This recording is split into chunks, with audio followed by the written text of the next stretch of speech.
Sahabat-sahabat Kristus, salam jumpa dalam acara Sabtu, Sarapan Bersama Tuhan. Adapun menu sarapan hari ini diambil dari Roma pasal 3 ayat 23 dan 24. Karena semua orang telah berbuat dosa dan telah kehilangan kemuliaan Allah, dan oleh kasih karunia telah dibenarkan dengan cuma-cuma karena penebusan dalam Kristus Yesus. Seorang teman masa kecil yang sekarang tinggal di luar negeri berkisah demikian di kanal YouTube. Saya punya satu pengalaman waktu masih berada di Semarang. Waktu itu saya berada di perjalanan dari arah Atmodirono menuju ke Jalan Ahmad Yani. Dan niat saya berbelok ke kanan ke arah Bangkong. Saudara-saudara yang ada di Semarang tentu paham lokasi-lokasi yang saya sebutkan. Tiba-tiba di depan saya ada seorang bapak becak. Ia melambai-lambai dengan heboh. Hei, hei, hei. Seketika itu saya ingat, saudara-saudara, bahwa belok kanan itu dilarang, verboden. Saya bisa ditangkap polisi kalau belok ke kanan. Maka saya mengalihkan sen ke kiri dan saya melambai kepada bapak itu. Dan saya mendapatkan satu senyum yang sangat indah di hati saya dari bapak itu. Rupanya dia merasa sangat bahagia, sangat puas karena berhasil menghindarkan saya dari tilang, denda polisi yang akan saya peroleh pada waktu itu. Saudara, bapak ini tidak berharap apa-apa tentu saja. Tentunya beliau tidak mengharapkan saya berhenti lalu memberikan tanda terima kasih apapun. Dia melakukannya dengan tulus hati dan saya bisa melihat senyumnya. Maaf ya kalau saya boleh bilang seperti senyum seorang malaikat. Saya tidak tahu apa agama bapak ini. Saya sendiri seorang Kristen, saya ke gereja, dan kalau melihat demografi Indonesia, mungkin bapak ini, mungkin ya, bukan seorang Kristen. Tetapi yang saya tangkap adalah dari agama apapun, kasih itu bisa mengalir dari siapapun. Alangkah indahnya kalau kebaikan hati, kalau kasih itu bisa dilihat pada semua orang tanpa harus kita melihat latar belakang agama, suku, dan segala hal lain yang sebetulnya merupakan hal-hal yang sementara di dunia ini. Saudara-saudara, kita seringkali sibuk berdebat mengenai kebenaran. Kita katakan kebaikan tidak ada artinya kalau seseorang belum mengenal kebenaran. Tetapi bukankah kasih itu sendiri adalah kebenaran? Jika pintu gerbang surga digembok oleh dogma, tidakkah kasih itu akan menggedor dan menggetarkan engsel-engsel pintu gerbang itu? Sehingga ia akan terbuka bagi setiap orang yang memiliki kasih di dalam hatinya. Tidakkah Allah, sumber kasih itu, akan menarik setiap orang dan dia akan menyambut setiap kasih di dalam kerajaannya? Sahabat-sahabat Kristus, setidaknya ada 3 hal yang hendak disampaikan teman masa kecil saya melalui kisahnya yang sangat menyentuh hati. Pertama, ia berharap alangkah indahnya kalau kebaikan hati, kalau kasih itu bisa dilihat pada semua orang tanpa harus kita melihat latar belakang agama, suku, dan segala hal lain yang sebetulnya merupakan hal-hal yang sementara di dunia ini. Tentu saja hal ini adalah harapan indah kita semua. Saya setuju. Kedua, ia mempunyai pandangan bahwa surga itu betul-betul ada. Padahal pada masa kini semakin banyak orang yang tidak percaya bahwa surga itu betul-betul ada. Dalam hal ini saya berpandangan sama dengan teman masa kecil saya tersebut. Karena Alkitab jelas mengajarkan demikian. Ketiga, ia mempunyai pandangan bahwa perbuatan kasih bisa membuka pintu surga. Hal ini dilukiskannya secara dramatis. Jika pintu gerbang surga digembok oleh dogma, maka kasih itu akan menggedor dan menggetarkan engsel-engsel pintu gerbang surga, sehingga pintu itu terbuka bagi setiap orang yang memiliki kasih di dalam hatinya. Betulkah demikian? Tentu saja tidak.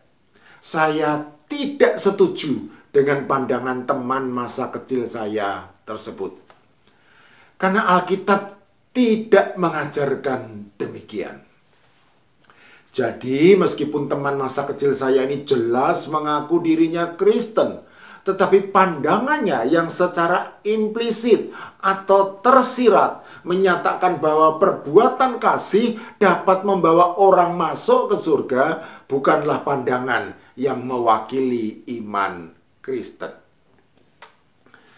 Sahabat-sahabat Kristus, mari kita telaah logika berpikir dari teman masa kecil saya tersebut. Sehingga ia menyatakan bahwa perbuatan kasih dapat membuka pintu surga. Pertama, berdasarkan pertanyaan retoris yang ia ajukan, bukankah kasih itu sendiri adalah kebenaran?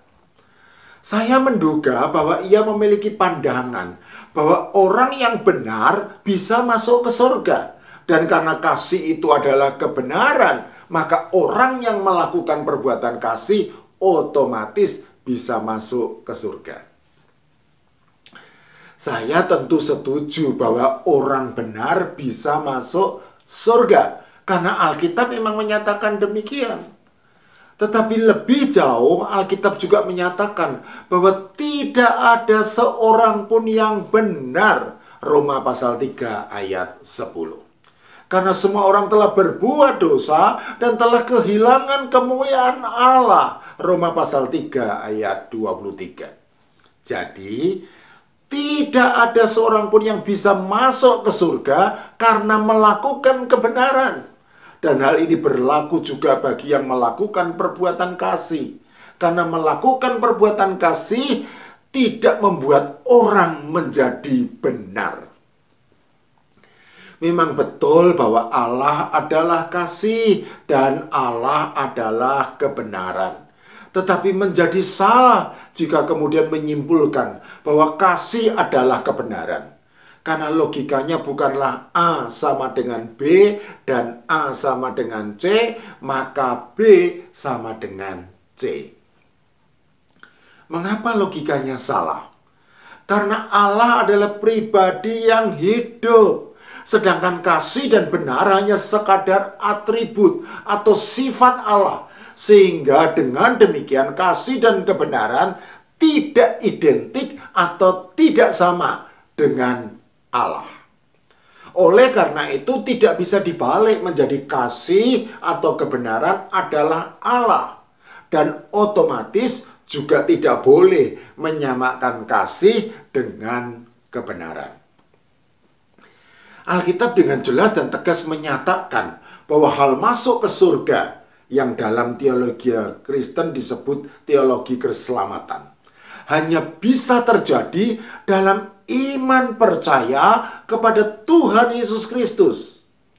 Perhatikan baik-baik firman Tuhan berikut ini. Yohanes pasal 14 ayat 6 berkata demikian. Kata Yesus kepadanya, "Akulah jalan dan kebenaran dan hidup. Tidak ada seorang pun yang sampai kepada Bapa kalau tidak melalui aku."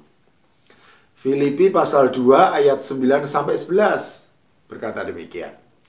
Itulah sebabnya Allah sangat meninggikan dia dan mengaruniakan kepadanya nama di atas segala nama, supaya dalam nama Yesus bertekuk lutut segala yang ada di langit dan yang ada di atas bumi dan yang ada di bawah bumi, dan segala lidah mengaku Yesus Kristus adalah Tuhan bagi kemuliaan Allah Bapa. Kisah Para Rasul pasal 4 ayat 12 berkata demikian. Dan keselamatan tidak ada di dalam siapapun juga selain di dalam Dia. Sebab di bawah kolong langit ini tidak ada nama lain yang diberikan kepada manusia yang olehnya kita dapat diselamatkan. Roma pasal 10 ayat 9 dan 10 berkata demikian. Sebab jika kamu mengaku dengan mulutmu bahwa Yesus adalah Tuhan dan percaya dalam hatimu bahwa Allah telah membangkitkan dia dari antara orang mati, maka kamu akan diselamatkan. Karena dengan hati orang percaya dan dibenarkan, dan dengan mulut orang mengaku dan diselamatkan.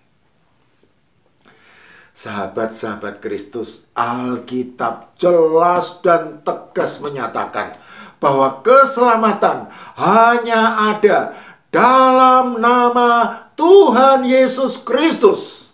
Dan itu berarti jangankan hanya satu perbuatan kasih yang tulus, ratusan, ribuan, bahkan jutaan perbuatan kasih yang tulus tetap tidak dapat membuat orang menjadi benar dan masuk ke surga. Kecuali oleh kasih karunia Allah, ia dibenarkan dengan cuma-cuma karena penebusan dalam Tuhan Yesus Kristus. Roma pasal 3 ayat 23 dan 24. Kiranya hal ini menjadi pegangan hidup kita dan tidak digoyahkan oleh hal-hal yang lain yang kelihatannya benar padahal tidak benar. Ingat baik-baik Roma pasal 3 ayat 23 dan 24. Karena semua orang telah berbuat dosa dan telah kehilangan kemuliaan Allah, dan oleh kasih karunia telah dibenarkan dengan cuma-cuma karena penebusan dalam Kristus Yesus. Kiranya Allah memberkati kita semua. Amin.